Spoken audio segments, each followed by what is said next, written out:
What's going on, ladies and gentlemen? Welcome back to the channel. Given here today with a little weekend vlog thing for you. I was thinking today that I didn't really have anything like gameplay wise that I wanted to share or anything like that, or gameplays ready to go with a commentary to put over it. So what I wanted to do was tell you a little story. As you can tell by the title, it all sounds very interesting. Okay, so let me give you a little bit of a backstory to how I managed to get pulled over by the police. So I'm coming over to my sister's, which is where I'm at now, and there's myself and Emma in the car, and we were driving over, going through Beckwithshaw, and I was behind a BMW 1 Series. As we come out of Beckwithshaw, the road opens out, and it goes to 60 miles an hour. Now, the guy that I was behind was driving at 30 miles an hour, so I thought, right, I'm just going to overtake him. So I indicate pull out and go to overtake him. Nothing wrong with that. Everything was fine. Road was clear. Everything was spot on for me to be able to do that. Now, what this kid, because he was a kid, decides to do is as I'm overtaking him and start to get ahead of him, he put his foot down and sped up along the inside, which meant I was suddenly hurtling towards a corner. So I had to slam all on and pull back in behind him. My rage went at this point. So I think, fine, fair enough. Okay, but then he slows down again and drives at 30. So I think, Jesus, I just need to get past this kid so I can just get on with how I'm driving. So I overtake him again. This time I managed to overtake him again. Road was clear, perfectly legal manoeuvre, indicated, no issues with it at all. So I'm driving along. Everything's going fine. We're on the back road coming out from going down towards Poole, which is a place near Leeds Bradford Airport. There's a bit of a straight before you get to the end of the road. Now, he's still behind me. As we get to this bit of the straight, suddenly he decides to fly out and overtake me again right before the T-junction and pulls in front of me and then goes to turn right. So at this point, I'm getting livid. I'm getting quite angry, and I'm thinking, what are you doing, you absolute idiot? Now, it was just a kid, and I thought, I want to speak to this kid. Not do anything silly, get out of my car and have a fight with him. I just wanted to speak to him and just say, why are you driving like a tit? Now, I drive for a living. That's pretty much what I do in terms of my job. I spend 60% of my time travelling to and from meetings. So as we're driving along, he goes to turn right. So I turned right, and then he quickly turned back on himself and turned left. So I turned left and came back. Now, admittedly, it probably looked like I was following him a little bit, but whatever. So we're driving up the road, and he starts driving really slow. Now, the thing that's funny about this is that he was obviously going to Bradford, as was I. So I'm behind him pretty much the entire way going to Bradford. But he's driving really slow, and I'm not about to overtake on a B road because it's not safe to do so. And obviously speed limits are 30 miles an hour and 40 miles an hour, so you need to be careful of that. So we're driving all the way along. So we get down to Bradford. We get down to a place called Apley Bridge, which then brings you onto Harrogate Road, and you're driving up. So we're driving up, and he's still driving really slow. So I said to Emma, he's either driving really slow on purpose, wanting me to overtake, or he thinks that I'm following him, which I can understand. We get a bit further up Harrogate Road, and out of nowhere, Blues and Twos behind me.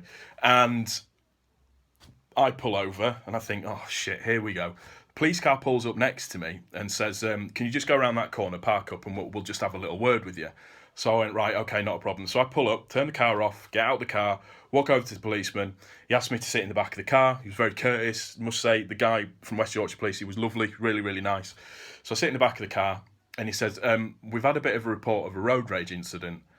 Do you know anything about that? And I said, well, I wouldn't really call it a road rage incident, to be honest with you.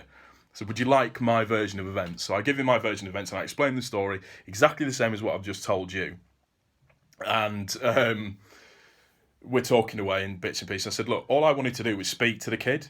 I said, I can understand how it probably looks like I was trying to follow him when that wasn't the case at all. I'm actually going to Bradford, Clayton, so I'm going on the same road as him. So he says, right, okay. So he asked for my licence and was checking the details out on my car, which is what they've got to do. No issue with that at all. In between me having this conversation, his colleague had gotten out of hit the car and gone round to go speak to the guy in the BM. The guy came back and got in the car and was laughing, like really wetting himself laughing. And he turned to his colleague and went, yeah, he's kind of fessed up to driving like an idiot, and that he was pretty much to blame for the entire situation. Turns out this kid was shitting himself that I was following him, and I can understand why, but he was shitting himself that I was following him and might jump out my car and do something. I wouldn't, because it cost me my job, and I need my job to be able to do stuff. So he said that the kid had phoned 999 and said that he could, there was a car following him. He couldn't see who was in it, but he thought it was full of people. And the cop went, "Are you driving in the deepest, darkest parts of Bradford?" We were in Fagley, which is not the best of areas in Bradford, or just on the outskirts of Fagley on Harrogate Road. So I think the kid was really shitting himself. And I said to the copper, "Can I just ask you, is there a girl in the car with him?" Because I knew there was a passenger in the car. And I said, "Is it a girl that's in the car with him?" And he looked at me and he went, "Yeah, there is." And I went, he's showing off to his girlfriend in his nice brand spanking new car. And this kid was only young. So the cop went, "Look, everything's fine. It's because you're going in a particular way." He's fessed up to being a complete tit. And I just said, genuinely, all I wanted to do was just say to the kid, "Look, don't drive like an idiot. It ain't worth it. And showing off to your girlfriend ain't going to be worth it either. Because you might kill yourselves. And at the end of the day, it's just not worth the hassle." All for me, doing a legitimate overtaking manoeuvre and him deciding, "I'm in my BMW and I'm going to fucking fly up the inside of you and make you look like a tit," which was just a pointless thing to do.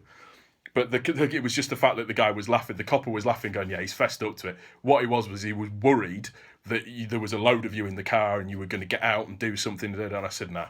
I was literally just going to say to him, "Stop being a tit." I said, clearly he was showing off to his girlfriend. So the police said, "We're fine. Get out of the car. Not a problem at all. No issues at all. That's fine. Carry on your journey and everything." Checks come back from the car, absolutely fine. Now, you'd think I'd be pissed off about the police coming down.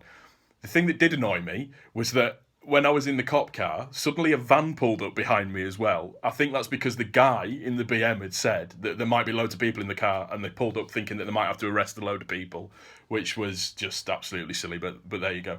Just one of them strange little incident stories that I just wanted to share. It was one of them bullshit things that happens. Method of, or the lesson to be learned from this story: don't show out in your car, because A, you never know who you're doing it to, and B, you could put yourself in a really sticky situation and it's not worth it. And technically speaking, these young kids with these new flash fast cars, trust me, you don't know it all. I've been driving, nearly 20 years. God, I'm old. And I still don't know it all. And I still see stuff on the road that amazes me every day. Just be safe. That's all I can ask for anybody that drives. Anyways, that's going to do it. I think I'm going to end this video with a picture of a not a picture, a little video of a cute kitten. If you've enjoyed it, click the like button. If you've got any comments, leave them down below. We'll see you on the next one, guys. Peace.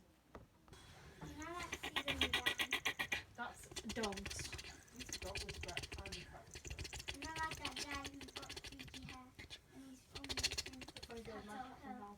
That's a really good explanation, not like that freaky guy on that thing with the hair. What? It's like Mummy when he's trying to tell me something.